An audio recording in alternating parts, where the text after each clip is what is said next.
अस्सलामुअलैकुम viewers, welcome to my channel. कैसे हैं आप सब। आज हम बना रहे हैं सब्ज़ियाँ। जिस तरह से आप देख रहे हैं, चार सब्ज़ियाँ ली हैं हमने। फूल गोभी है, मटर है, गाजर है और सोया है। एक फूल गोभी लिए हमने, छोटा साइज़ है इसका। मटर चाहिए हमें 1 प्याली। 2 से 3 प्याज हैं। लहसुन अदरक है, उसको पीसेंगे 1 चम्मच। 2 आलू चाहिए, लेकिन एक बड़ा है तो हमने एक ही लिया है। 4-5 हरी मिर्चें हैं, 3 टमाटर हैं। लहसुन अदरक को हम पीस लेंगे और मटर को छील लेंगे। फूल गोभी को हम पहले कट करके इसको उबलते हुए पानी में 2 मिनट पकाएंगे। इसका पानी फेंक के इसको पकाएंगे। इस तरह से इसका बादीपन निकल जाता है। सोया भी हम थोड़ा सा शामिल करेंगे, पूरा शामिल नहीं करेंगे। चलिए इसको अब कट करते हैं सब्जियों को। और प्याज चाहिए, उसको भी कट करते हैं। लहसुन अदरक और हरी मिर्चें और सफ़ेद जीरे को हमने पीस लिया है। और सब मसाले शामिल कर देंगे। कुटी मिर्चें ½ टेबल स्पून, पिसा हुआ गरम मसाला 1/4 टेबल स्पून। प्याज को हमने कट करके तेल में डाल दिया। 1 प्याली तेल चाहिए हमें।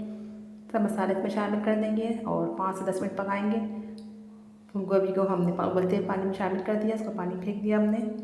ये देखें, इसको हमेशा उबाल के पकाएं।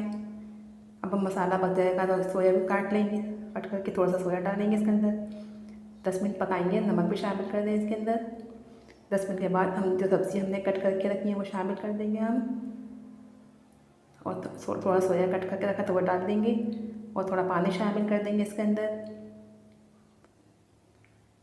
थोड़ा पानी शामिल कर देंगे और उसको भी 10 मिनट तक, आलू गलने तक पकाएंगे। जब आलू गल जाएंगे तो हम इसको डिश में निकालते हैं। देखिए ये पक चुका है। सरसों के तेल में पकाएं सब्ज़ियाँ हमेशा। सरसों के तेल में सब्ज़ियाँ बहुत अच्छी टेस्टी बनती हैं। आजकल सीज़न है सब्ज़ियों का, सर्दियाँ हैं। सब्ज़ियाँ ज़रूर इस्तेमाल में रखें, सेहत के लिए भी अच्छी होती हैं, खाने में भी टेस्टी होती हैं। देखिए कितनी अच्छी लुक आ रही है और खाने में भी इतनी टेस्टी है। इसको आप ज़रूर ट्राई करें। अगर आपने हमारे चैनल को सब्सक्राइब नहीं किया है, सब्सक्राइब करें, लाइक करें, शेयर करें। मिलते हैं नेक्स्ट वीडियो में। दुआओं में याद रखें। अल्लाह हाफ़िज़।